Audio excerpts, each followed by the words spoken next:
Chris, can you hear me? Yes, I can hear you. Can you guys see me? No, we can't see you.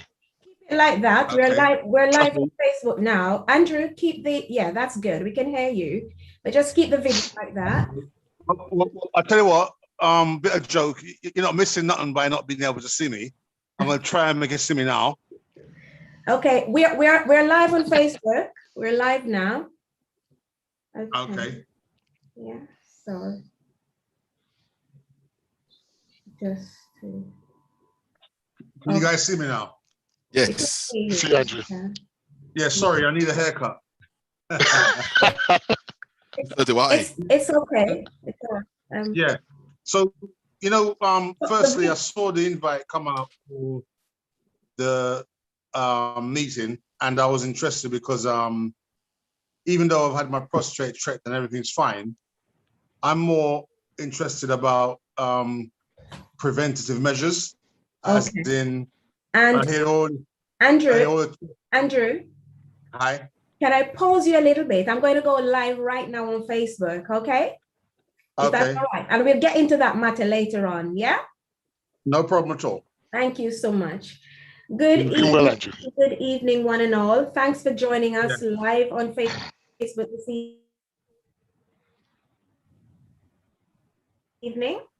Thank you so much for this. It's a very interesting topic, and it's all about men, all about the men tonight. So I'm going to ask the ladies, invite your partners, or both of you can sit down and participate in our session tonight in what I think is a very relevant and vital discussion about men's health. Tonight we'll be talking about men's prostate health and prostate cancer as well. As some of you may know, that 1 in 4 of our Black men they develop or will develop prostate cancer, and 1 in 8 white Caucasian males will develop prostate cancer in their lifetime. So it's a very very important issue for men. Why are so many Black men? Why are so many men developing prostate cancer? When there are issues with the prostate, do men know that something is, has gone wrong? Can you spot the signs and symptoms? I was asked to do this topic by a few good men, so I hope they will join us tonight joining the conversation. Log into Zoom or YouTube. The details I'll post. I'll post the details for you to log in and participate in tonight's program. I will want to hear your questions, your comment. If you've experienced it, share with us. We have a few people joining in tonight. All right. The structure tonight, we're going to have a presentation by one of the UK's distinguished ambassadors for prostate cancer. He's one of UK's top urological surgeon, consultant, urologist. He works with, his name is Professor Frank Chinagwanda, and he's an MBE, and he's a consultant urological surgeon at Barnes Health NHS Trust in London, and that's since 1966. He's an honorary visiting professor to the School of Health Sciences at the City University London, my alma mater. He's an academic clinician with particular interest in ethnicity and prostate cancer. And he's published the first paper in the UK demonstrating a 2- to 3-fold increase in the risk of prostate cancer in Black men. In November 2016, he was the subject of a BBC News piece on prostate cancer research in the UK and Nigeria. Professor Frank has a long-standing interest in cancer in general, through his 22 years chairmanship of the UK registered patient charity, Cancer Black Care. He's been a government advisor on cancer since 2007, and he's co-chaired the Prostate Cancer Advisory Group and is a member of the Bowel Screening Advisory Committee. In 2013, he was awarded an MBE for services to the UK National Health Service and urology. Clinical interests for Professor Frank include prostate cancer diagnostics, having introduced the transperineal prostate biopsy to his institution, and the prostate brachytherapy for prostate cancer. We'll hear a bit more about that later. He's widely published and enjoys international prostate cancer research collaborations. He's in much demand for his medical expertise. He is a trustee of TACL and an advisor of Prostate Cancer UK. He's appeared on TV shows with Ricky Gervais, Carl Pilkington, and Steve Merchant in The Idiot Abroad, or An Idiot Abroad. And he also has a health website, which we will post in the chat later, that is, it's on the net, and that has accreditations to it. Tonight, I want to also introduce our second guest, Mr. Chris Josephs. And Chris is an expert by experience. And tonight we're gonna hear a lot from Chris about his experience with prostate cancer. So without any further ado, and due to time, I'm just gonna hand over to Professor Frank to do a 15-minute or so presentation, give an overview about the prostate and touch on prostate cancer a little bit. Professor, welcome. Thank you for joining you. Thank you very much indeed. And thank you for that very generous welcome. You know, it's a pleasure to share this time with your. Sorry, I've got a.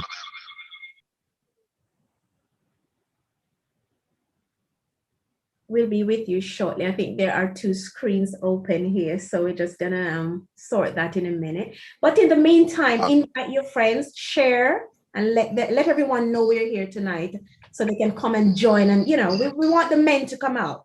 All the men, especially if you're 40 and above, come out. If you have a relative who's been through it, who you're nervous about, who's going for a check and are nervous about, you know, you're not sure what to expect, invite them to come onto the program and hear tonight. It's going to be very informative.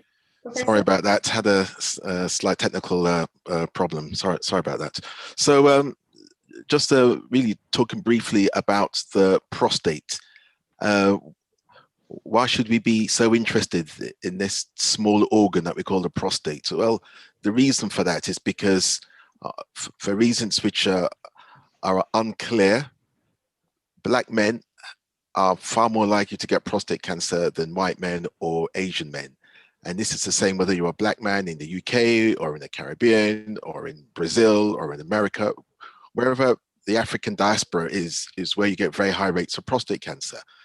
There's a lot of research going on to try and understand why this should be the case, but we don't actually know the answer.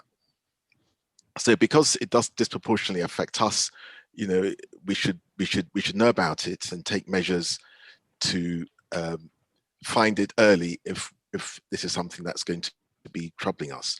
So before we get into the details of prostate cancer, I always ask men, what is the prostate? Where is it? What does it do? So, you know, if this was a live audience in front of me, I can be sure that when I say where is the prostate, some men will point to their necks, some will point to their tummies, some will point all over the body, because we're not taught about this at school, and so many men don't actually know where the prostate is. So I'll start off by saying, where is the prostate? First of all, it's the size of a walnut, and it sits underneath the bladder and in front of the back passage, and it's like a walnut with a hole in the middle, and that hole through the middle, that's where the urine passes through from the bladder. So the bladder stores the urine. The bladder is just above the pubic bone. It stores the urine. When you're passing your urine, it's got to go through the hole through the middle of the prostate before the urine then gets expelled. So the prostate has a role to play in controlling the speed at which that urine comes out. However, that's not its main function. The main function of the prostate is to produce much of that seminal fluid. So when the man climaxes, when the man ejaculates, and that fluid comes out, a lot of that fluid is actually prostate fluid. Only a tiny amount is actual sperm from the testicles. Most of that fluid that comes out during ejaculation is prostate fluid. And what it does is that it nourishes the sperm. So you can imagine the sperm swimming through the vagina, looking to fertilize the egg. They derive their energy from the prostate fluid. So the prostate, it's both a sexual organ because it produces that seminal fluid, and it also has a role in terms of regulating how fast the urine comes out. Now, many older men, and you can ask me what do I mean by older? Well, anyone older than me is old. Many men, as they get older, notice that the speed at which the urine comes out becomes slower, and that's because as we get older, this thing we call the prostate squeezes the water pipe, and so it's harder to expel the urine. But more about that later. So I've said where the prostate is and why we have a prostate. Now, essentially, there's three things that can go wrong with the prostate gland. And by the way, it's only men have a prostate, okay? It's only men have a prostate. Three things that go wrong with it. It can become inflamed, it can become enlarged, or it can become cancerous, okay? When the prostate gland becomes inflamed, that's a young man's problem, 20s, 30s, and 40s. By the time you're getting into 45, 50 onwards, the prostate gland is enlarging and beginning to restrict your flow. And also, you can develop prostate cancer. Now, what is cancer? A cancer, whether it's colon, breast, lung, whatever the cancer is, a cancer is where the cells, the building blocks that make up that particular organ, grow uncontrollably. And then these abnormal cells, when they grow uncontrollably and spread, they depress the body. And ultimately, that's what leads to someone's demise. So a cancer is an uncontrolled growth of cells.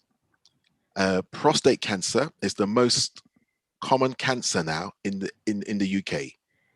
Okay, it used to be breast cancer, but 2 years ago, prostate cancer overtook breast cancer in terms of sheer numbers of men getting prostate cancer every year.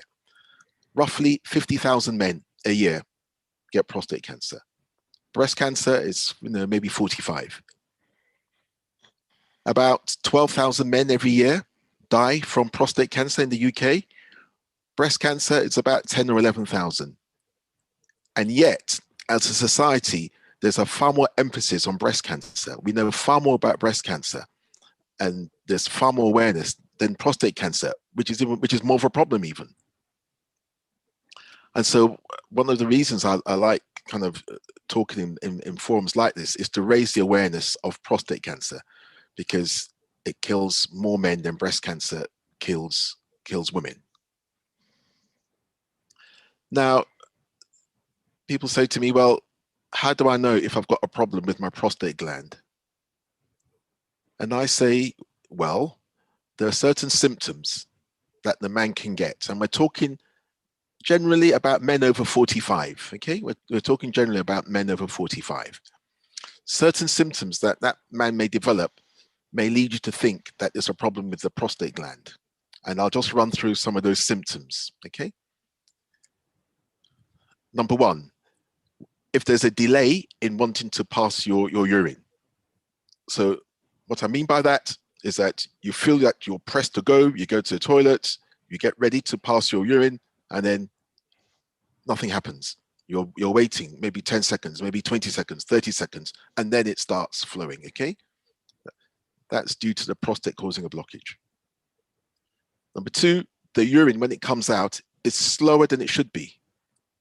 As a young man, our urine flow can go quite a long distance. As we get older, it begins to slow down. And so when your flow becomes slower, again, that could indicate something's going on with the prostate gland. Also, you may not feel satisfied that it's all come out. So you've emptied yourself and you still think, there's still some left, but it's not coming out, okay? So incomplete emptying of your bladder. Next, go in very often to pass urine, which is a nuisance, especially if you're out and about and you're having to try and find toilets here and there, okay? And also, you don't have the same control. So when you get the feeling, you can't hang around looking for a toilet, you've got to go immediately. That's what we call urgency. And also having to get up at night. If you're getting up 2-3 times at night, that's too many times. that means that there's something going on, that you need to get that checked out. Other things that a man may experience that should lead him to think maybe something's going on with my prostate gland is if you pass blood in the urine, or if you pass blood in that seminal discharge. Okay. Now, if you have these kind of urinary symptoms, particularly if you're over the age of 45, it doesn't mean that you've got prostate cancer. But what it does mean is that you should see a doctor with a view to getting these things investigated. It's far more likely that these symptoms that I've described, the slow flow and the delay and going often, it's far more likely that that is due to the non-cancer benign enlargements of the prostate gland, which half of all men will have, okay? The problem is, however, it's not possible by the symptoms to tell the difference as to whether it's cancer or non-cancer. It's only when you have further tests can you know if your urinary symptoms are cancer or not. The other thing that we need to appreciate is that you can have prostate cancer with no urinary symptoms whatsoever. And this is a trap many men fall into, saying, I'm 50, I'm 55, I've got no problems with my urination. The flow comes out nicely, I don't have to get up at night, so I can't have a problem with my prostate. That is a myth. That is a myth. You can have prostate cancer without any urinary symptoms. And the way that we detect that is by this blood test, PSA. And if there's one thing that I want you men to hang on to tonight, is that there's a blood test called prostate specific antigen. And if that blood test is higher than it should be, that needs further investigation. So indeed, every man over 45 should be having this prostate specific antigen blood test at least once a year if it's normal. If it's abnormal, then the GP will send you to see a specialist urgently. So supposing, and of course, in keeping with other cancers, prostate cancer tends to run in families. So if, for example, your father had prostate cancer, your chance is doubled compared to one of your friends whose dad didn't have prostate cancer. So a family history is so important. And for this reason, we should share with our children our medical histories. Okay, it's very sad when, and I see this quite often, when a man will come with prostate cancer, and then after talking to his dad or his uncles, he finds out that they had prostate cancer. And if they told him, he would have got himself checked out earlier.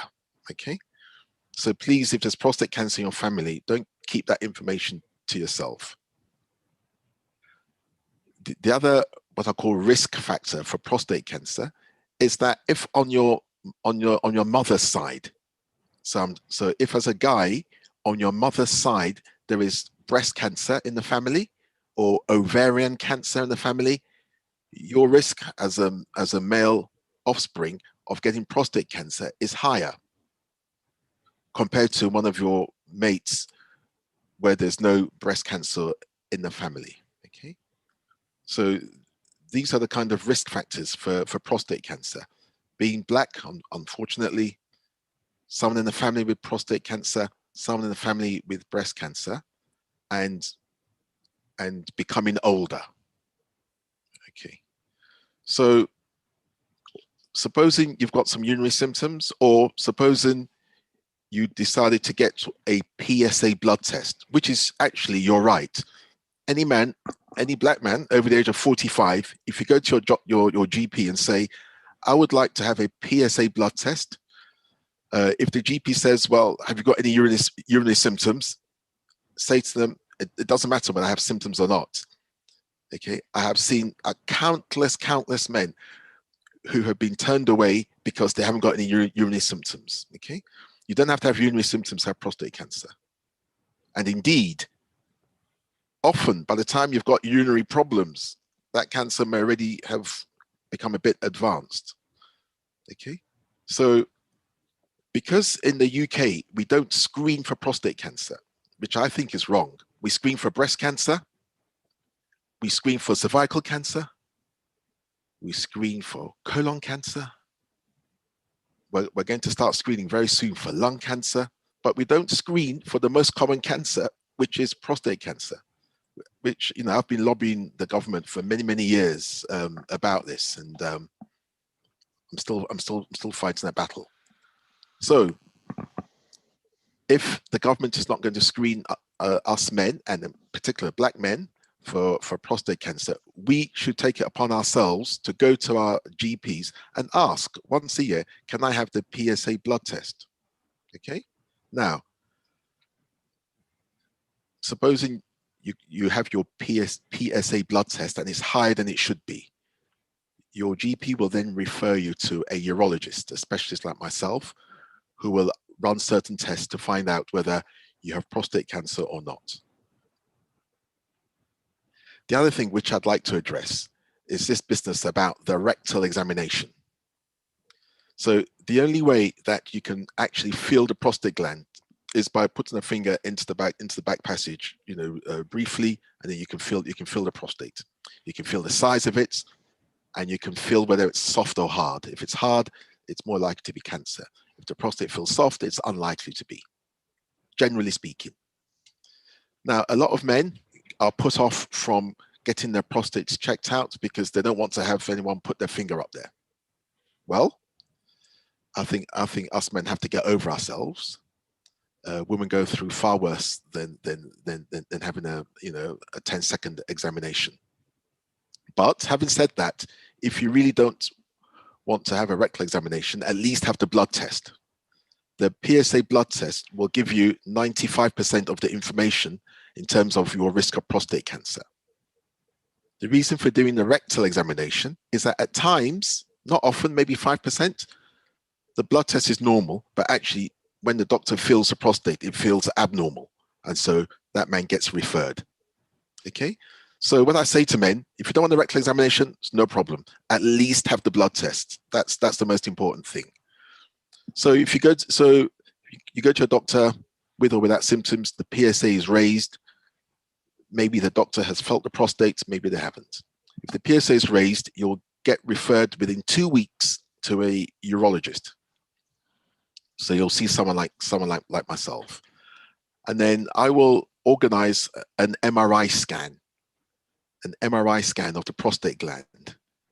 And the MRI is pretty good. It's 90% accurate in saying that area looks like it could be cancer, or that area doesn't look like cancer. So after the MRI scan, the urologist will do what's called a biopsy. A biopsy is where we put a needle into the prostate and take some samples to be analyzed in the lab, okay? It's relatively quick. Taking prostate biopsies takes about 20 minutes, just putting a needle into the prostate. So just to recap, you should be having a PSA once a year from the age of 45. If you don't want a rectal examination, don't worry about that. Get the blood test. If the blood test is raised, you will be referred urgently to see a specialist, a urologist. Urologist will organize an MRI scan. Following the MRI scan, a biopsy of your prostate gland. Now, if it comes back as showing prostate cancer, what can we do about it? The first thing to say is that it's not a death sentence. You know, even if it is spread around the body, there's a lot that one can do about it. But ideally, if you catch these things early and small, then you do better than if it's advanced by the time it's diagnosed. Okay, and the PSA is the only way we have at the moment of possibly detecting it when it's still small and it's still confined to the prostate gland.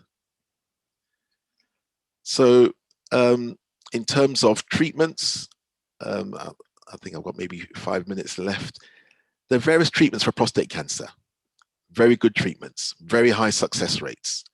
Those treatments range from radical surgery, where you remove the prostate gland in its entirety, or radiation treatment, where you have external beams fired down onto your prostate every day for about 6 weeks, a small bit at a time, to destroy the prostate cancer, but leave your prostate still in place. or you have a treatment called brachytherapy, which is a form of radiation, but rather than external beams being fired onto your prostate, what we do with brachytherapy is we insert radioactive pellets in a small operation, radioactive pellets into your prostate gland where they lodge and give off the radiation, which destroys the prostate cancer. So those are the main treatments. There's other treatments, but the main treatments I want you to have in mind: surgery, external radiation, and internal radioactive seeds. Now, the success rate, I said it, of treating prostate cancer when it's still inside the prostate is extremely high. All the studies show that 10 years forward, 98% of men are living perfectly well. So the thing is to catch it early. The final thing I'll say about treatment is that not all prostate cancer do we as specialists have to treat. So if we find when we do the biopsies, you've just got a very tiny amount of prostate cancer and the cells don't look particularly aggressive, we can just monitor that situation, what we call active surveillance. And the benefit of that is that you don't get some of the possible side effects of the more radical treatments. So we would keep a close eye on that man. We would do the PSA regularly. We would do an MRI once a year. We would re-biopsy the prostate every 2 years. And if there's something's changing, then we'll say, okay, let's go on to the radical treatment: surgery, external radiation, internal brachytherapy seeds. Now, at times we find, unfortunately, by the time we find the prostate cancer, it's already spread into some of the bones or some of the lymph glands. Now, there's a lot we can still do. We may not be able to cure the cancer, but we can kind of keep it under control for several years by bringing down the man's testosterone levels. So there's drugs that we can give the man that will bring down the testosterone, which is one of the hormones that fuels prostate cancer. So if we bring down that testosterone, then the prostate cancer shrinks for quite a period of time. I think I'll leave it there. So in summary, I've said where the prostate is underneath the bladder. 3 things to go wrong with it: inflammation, enlargement, and prostate cancer. Prostate cancer is usually men 45, 50, 65, and so on. If you find it early, the cure rate is extremely high. At the moment, we don't have a national screening program. So it's up to us men to go along to our GPs once a year and say, I want to have my PSA done. Thank you very much. Thank you very much, Professor Frank. Thank you for that overview, very comprehensive and detailed. And I hope those who are listening, you're really getting something out of this. Early detection is key.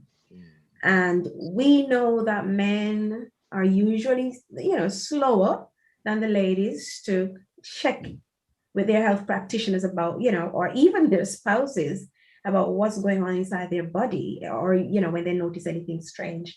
And unfortunately for some, by the time we catch these things, it's way too late. But there is hope, as Professor Frank said. I'm going to ask, we have some questions, but I'm just going to ask, we have Chris here tonight. And like I said, Chris is an expert by experience. He's been through the mill. He knows what it's all about. And he's going to share his experience, directly with us tonight. Chris, thank you again for sharing. And thank you for coming on tonight to take us on your journey a little bit.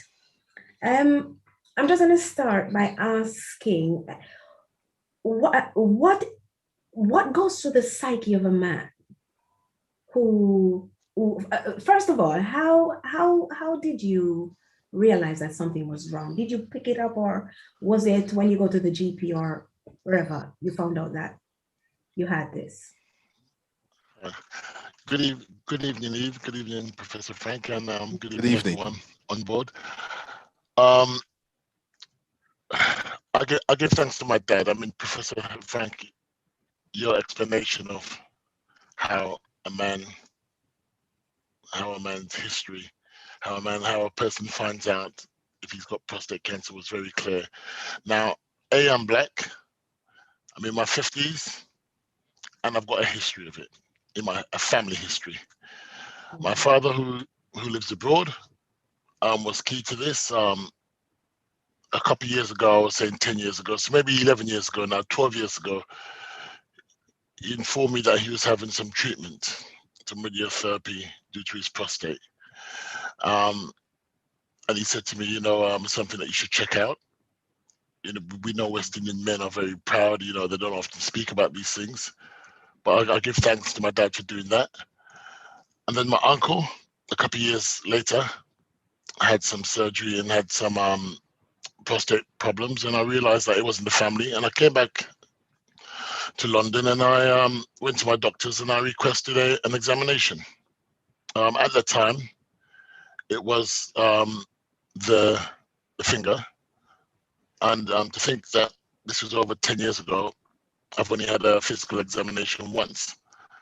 After that, I was having the PSA blood test, which was monitored for 5 years, 6 years or so, before there was a change that made my doctors said they need to maybe call me in to have a scan to see, because there's been a change in my PSA levels. So when I hear men today speaking about the physical finger, I'm thinking that was over 10 years ago for me. The modern man, if he was 30, 40 then, he should be doing his PSA tests. And that PSA test showed that there was cancerous cells, and the MRI scan was able to show, as Professor Frank explained, show the area that they wanted to treat. And then I had a biopsy. And again, even the biopsy is a physical examination, but I'm not comfortable with that. And I was able to say to my urologist, but doctor, can you just knock me out? Because, as big as I am, at the end of the day, if you're not comfortable, there are other options. Please do not think you have to go through this. Right? Just say to them, you knocked me out. It's a day surgery. I went in, and they were able to fire pellets into the prostate to get the samples to check the benign with the cancerous area. And it came back that I had prostate cancer, and then that choice came back to me to make. It was a very early choice for me because I was already in touch with other people, and this is what's key. I was not in a bubble. I lost a dear friend within 5 days. We weren't sure what the problem was. He was due to travel with me on my 50th holiday, and we were packing holiday goods and all that. He went into hospital for a couple of weeks, and in the last week, they said they've seen cancer cells. 5 days later, he'd passed away. That was my wake-up call. That was my wake-up call to say that he never had a choice. He never had a chance to fight it. As Professor explained, if it's caught early, there are ways we could work with it, fight it, and eradicate it. He never had a choice, and that changed my mindset. Straight away, when I was diagnosed 3 years later, I wanted to have the radical. I wanted it removed. I remained positive with the help of my family, friends, and I have to say, the female coming through that surgery, when I explained to the men what I went through, a lot of them were, they just didn't understand being a man. But the females in my life were so important. They were able to explain to me, because you have to go through the situation that a female maybe goes through all their lives. Us men, it's just a one-off. Females go through much worse, and we don't even hear them complaining. So my recovery after surgery was basically, I was wearing pads due to the I had leakage. I had to do floor pelvis exercises. These are the things that we hear women going through after pregnancy. We think they deliver these beautiful things into the world, and we hold them and we run away with them. And the lady's there doing her floor exercises, and we have no idea what they're going through. What I do, I even thought about designing better pads for men, because I found that the pads that they were supplying wasn't that good. But it was a serious thing, and because I was able to speak about it, And that's something that I just want to make a note. For those who know me, I don't mind having a little chat. But that helped my mindset, it helped my recovery, and it also introduced me to people that were able to support me in a way that I never thought possible. I'm on various groups, and attending Zooms like these, I am so proud to do it, because what this is giving me is knowledge. I'm not going to hold that knowledge. I'm going to share it, and I'm going to pass it on through these forums and let people know there's a life. Because I want to live. You must want to live. You don't have to have cancer and you can make yourself so depressed and end up, for whatever reason, having a sad situation. I want to live. I want to enjoy my family, my friends, and my life. And those things are key. Yeah. I speak to people, strangers have helped me. This is not something where you just say, if your family are not there for you, not in a negative way, there's always somebody there. This forum, I'm available, Professor Frank and many others, the Errol McKenna, the British prostate, they're all there to support people who needs help. So please do not think you're alone. Yeah. Thank you. Thank you so much, Chris. Thank you for that. Wow, that is a lot. That is a lot, but I do appreciate how real you're being with this, because it is a real issue that men are grappling with. So thanks for sharing. Professor, you mentioned about the PSA test. So apart from having fingers stuck up the bum to feel the prostate, a lot of men don't like that. That is a no-no, especially Black men, yes, as Chris mentioned. But the PSA test is not, you mentioned, we don't really have a national screening program for prostate cancer at all in the UK. And the PSA test is not very, it's not very specific, is it? Because it can indicate other conditions other than, it's not specific to prostate cancer. Hello? Are you, Professor? Yes, yeah. Oh, yes, it's not, yes. It's not very specific to prostate cancer. It's not specific to prostate cancer, and the PSA blood test does have its limitations. Yeah. Having said that, it's the best that we have, and it's considerably better than nothing. Yeah. And so, we've had the PSA, it's been around maybe 40 years, and in that 40 years, we've not found anything better as yet. I'm just thinking, considering the number of men, especially, within our ethnic groups that are dying or that are developing prostate cancer, you think this would be met from a government standpoint with some urgency? With some urgency.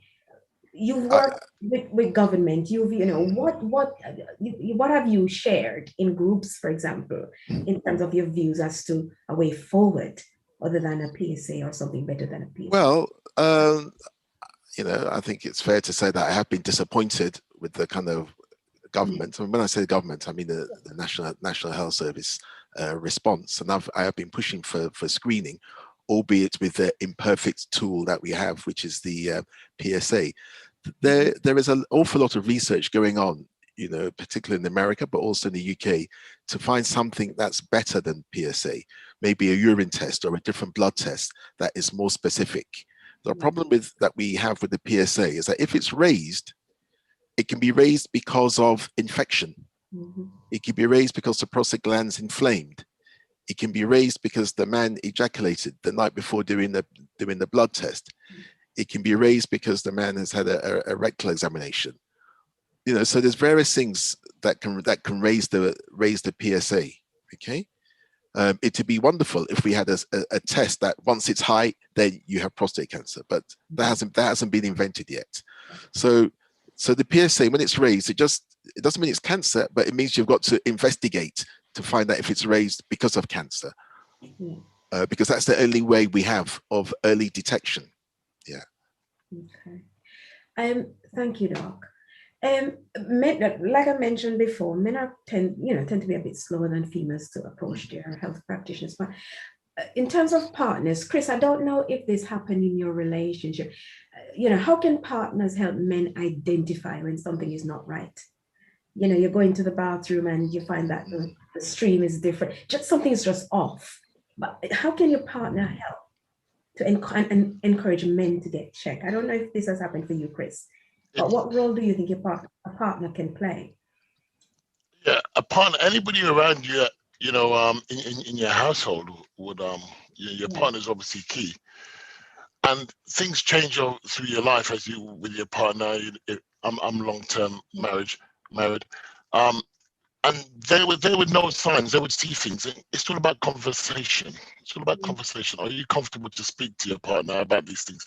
Is your partner strong enough to drag you to the doctors? Because I've been in many Zoom sessions where the females are saying they won't go. I lost a dear friend the other day. He wouldn't go for checkups. So as much as the partners are speaking about it, the men, my brothers, they're not going.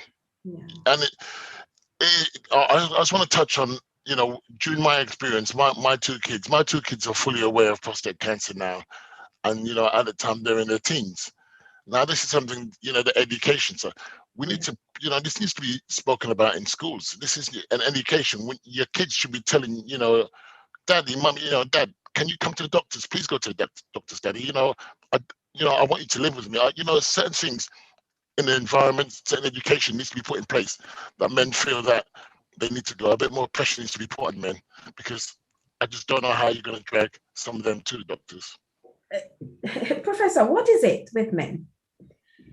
The whole approach, the whole psyche, what goes through a man's mind when there's this lax or lackadaisical approach sometimes when it comes on to men's health. I work with men, so I have seen it. I know, and I have to be pushing sometimes. And I don't want to say bullying, but really pushing and saying, "Come on, man, get this done." Why? You know what? Well, it's various things. There's this whole macho thing, and that men have got to be strong and proud, and illness is seen as a sign of weakness. It's that kind of macho thing that still persists. I think also women kind of have a natural entry into the GP services, because for as teenagers or maybe even older, if they want to go on the pill, often they'll go to the GP. Women will go for the smears, and when they have children, most times it's the mother that's taking the children to the surgery. So the women are very used to going to the doctors, whereas men don't have a natural reason for going to the GP. So they only go when there's something wrong with them. And a lot of men don't have the mindset of prevention, So coupled with the fact that we're not used to going to the doctors, and we've got this kind of macho attitude, it does us no favors. But I think young men are changing. Men under 30, under 35 are changing. I'd like to mention something that is a bit personal, but I don't mind speaking about it.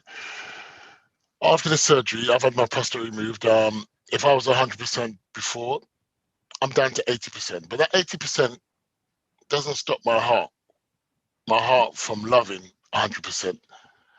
And please, men, don't believe and think because you've had this surgery, due to age, your drive would naturally come down. And after the surgery, your drive would come down. But the love in your heart to be with someone, to live life, no doctor can take that away. So please do not feel you'll be less of a man. You'll be less of a man if you're not around for your loved ones, your children. So my situation is, even at 80%, your heart would be at 100%. Thanks for that, Chris. Thank you.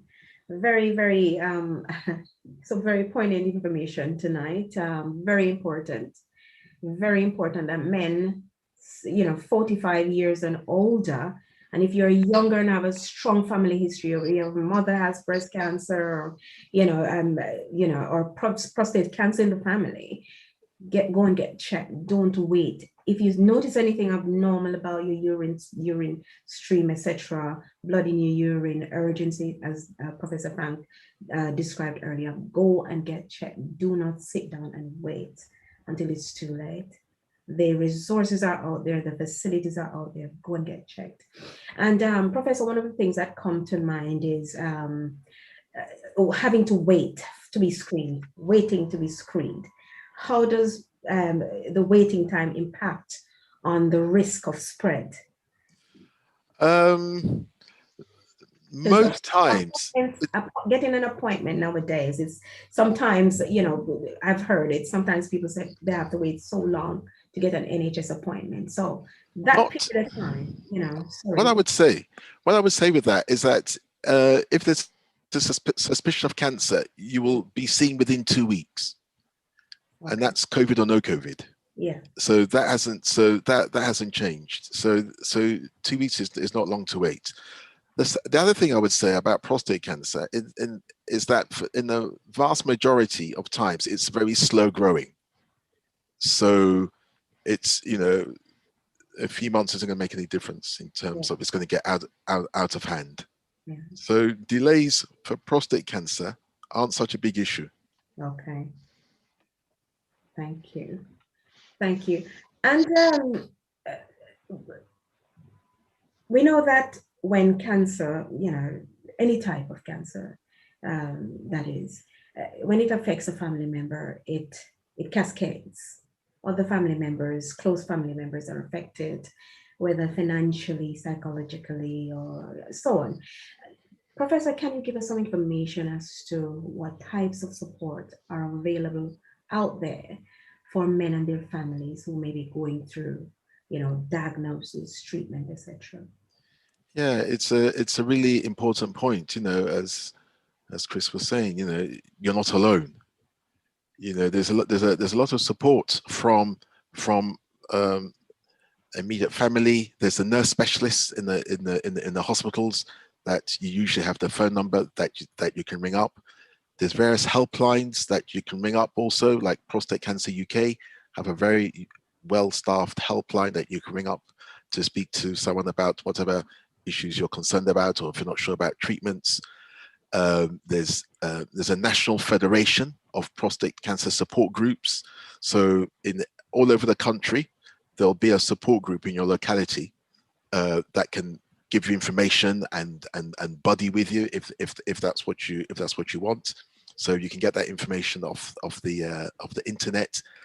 Then there's charities such as Cancer Black Care, which has been going for 26 years now, and its headquarters is in Brent, where again you can get information over the telephone, or if you need counselling and that kind of support, you know, that is also available. And there's Macmillan and so on. So there is a lot of access to support. Yes. One of the things, one of the charities, I want to call it a charity now, one of the foundations you are working with is the Errol McKellar Foundation. I know Chris is a part of this as well. Professor, can you tell us a little bit more about the Errol McKellar Foundation, what it is and the whole purpose? Yeah, so the Errol McKellar Foundation started by Errol McKellar. Errol McKellar is a retired car mechanic. He worked in Hackney for very many years, and he went through his own prostate cancer journey. And he decided that he would raise awareness about prostate cancer. And so what he started doing was, when men came to his garage, he would ask them about their PSA. And if they hadn't had one, he would say to them, if you have your PSA done and you come back, you show me the result, you get 20% discount off your car repair bill. So that cost me a lot of money, but it did raise awareness of prostate cancer. And so now he's retired and has got some more time. He's decided to go a step further to raise awareness more widely. So what the Errol McKellar Foundation are doing is commissioning what we're going to call like a man van. So this would be, well, it's more like a small lorry that is mobile and will bring the prostate cancer expertise to the men where they are. Because we know that men are kind of reluctant to go to the doctors, the idea will be this will be a mobile van that will move about to all different areas, and then men can come on this van, talk to a specialist nurse. They can get their PSA done, And if we can't give them the result that day, then it'll be like the next day, and then we will indicate on whether this is normal, so don't worry about it for another year, or whether you need to go and see your GP to get a referral. So that's what the Errol McCullough Foundation is doing. It's raising funds to be able to commission a specially designed vehicle that will be mobile and will go all over the country, and so men can, it'll come to men.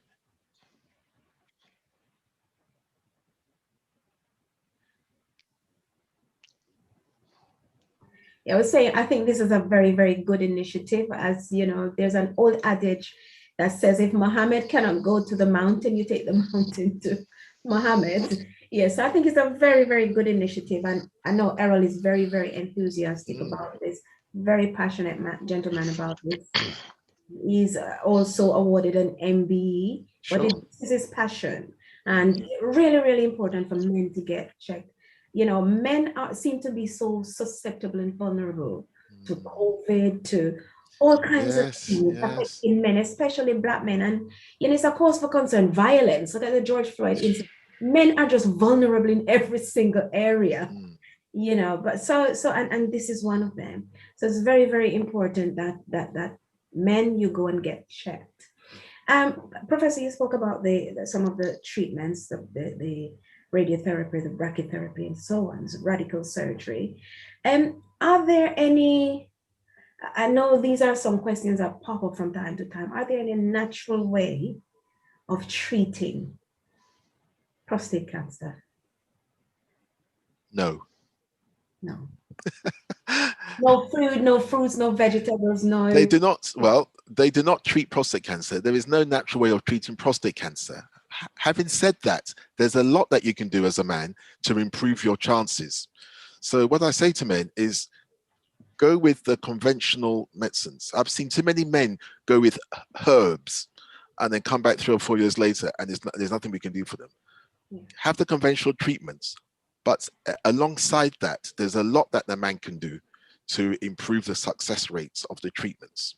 There's a lot that a man can do to reduce the likelihood of recurrence, okay? And so there's proven things like keeping your weight down. This is so important. Obesity and prostate cancer, that's bad news. In fact, you mentioned COVID, obesity and COVID is bad news, okay? So obesity and prostate cancer. So the first thing we say to men is get your weight down, okay? Number 2, we say attention to your diet is really important. So reduce the red meat, have more vegetables, more fresh fruits, green vegetables, especially like things like broccoli, pomegranate, Brazil nuts, fish rather than meat.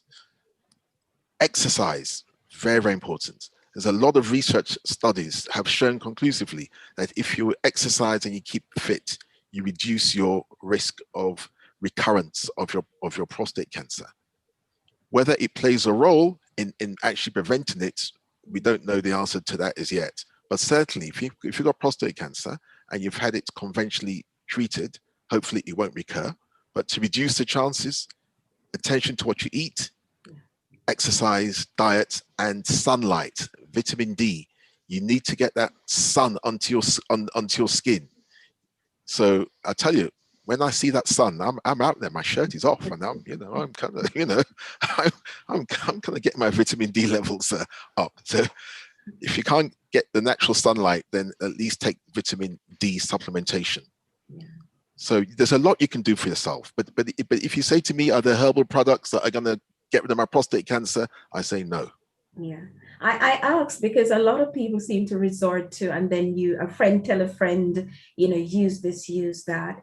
And, yes, and people do sincerely believe in this and kind of neglect the medical side of things sometimes, so very important. And I think also, Doc, smoking and alcohol intake. A significant smoking makes, we think that smoking is bad news for prostate cancer. Yeah. Alcohol, there's no evidence that it does you harm. So we say, yeah, alcohol in moderation, Yes. but stop smoking. Yes. Okay. Thank you. We have about 5 minutes or so left. It's a very short program tonight, but I just want Chris, is there anything else you want to say? But what I want to ask you is just to give us a take-home message to any men that is listening or that will listen to this video. I want you to just talk to those persons directly. You've been very emphatic already, but I want you to just put the message out there once and for all that, look, guys, you know, we need to sort this out. It's for me, it's life. You know, the things that you enjoy. Think as a man, think about all the things that you enjoy. You know, your family, your social life, your whatever you enjoy. Yeah. And if you really care about those things, look after your health, because without your health, those things would fade. I cannot express it enough. I'm living, you know, I'm still on the social circuit. People see me out and I'm smiling. And I've had my prostate removed and I'm living life. I'm loved, many friends, and I'm enjoying life. Why take that away from yourself? Why? You're in control. Yeah, look at your loved ones, look at your children, you know, look forward. You're working for your pension. You will have no pension if you have no life. Go out there, be proud, get your PSA tested, communicate. And if you can't get the support from your family, reach out via Eve, the McKenna. There's many, we're there for you. Yeah. A stranger would talk to you and make you understand. You could call me up, you could contact me via Eve or Errol, and I would tell you it straight. There's no hiding place for this. Live life. Black lives matter. Thank you. Definitely. Thank you so much, Chris. And Professor, wow, Chris, I could listen to you all the time, you know. I could just listen to you talk all the time, you know. It's very powerful. Professor, just give us your final take on this to those who are listening tonight. Yeah. So be aware that as a man, you have this thing called a prostate gland. Be aware that, especially as you get older, it can start causing problems. Definitely, if you've got urinary symptoms over the age of 45, go and see a doctor. Even if you haven't got urinary symptoms, you should still once a year get this PSA blood test. Yeah. Don't worry about having a rectal examination. You don't have to have a rectal examination. Yeah. At least get the blood test. And that's what and that's what saves lives. And what I'd like men to do also is to do something, is to take a leaf out of women's book and lobby. If we as men lobbied the government to bring in screening for prostate cancer, it would happen. Thank you, Professor. Thank you so much. Okay, we have a minute to go on the program. And I just want to say thanks to those who are listening and anyone who will have listened to this in the future. Thank you for tuning in. And please take the information on this program very seriously. Like Chris says, Black lives matter. Black men's lives matter. And we are losing too many of our men to all sorts. Prostate cancer is one of the biggest killers in the UK now. So please, you know, take note. Go get checked. Go see your GP. Go see your health practitioner. Have the blood test. It doesn't have to be the fingers up the bum to feel the prostate. Just have the simple PSA blood test. That's it. 45 years and older. If you have a high risk family history of cancers, whether breast cancer with your immediate family or prostate cancer, please go get checked. Go get checked. Once again, Professor Frank, thank you so much for sharing. You're welcome. Discussion. Thank you a million. And Chris, God bless you. And thank you. You're my prayers. Yes, all right. Just keep the faith and be strong. Yeah. All thank right? you for Absolutely. running this program. Well done. Thank you so much. Well done, you. And thank you. And Eve, you mentioned it last, but it's not least, faith. Faith is what we got to believe, okay? We got to believe. God bless you. Thank you. Take care. Thank Good you. night.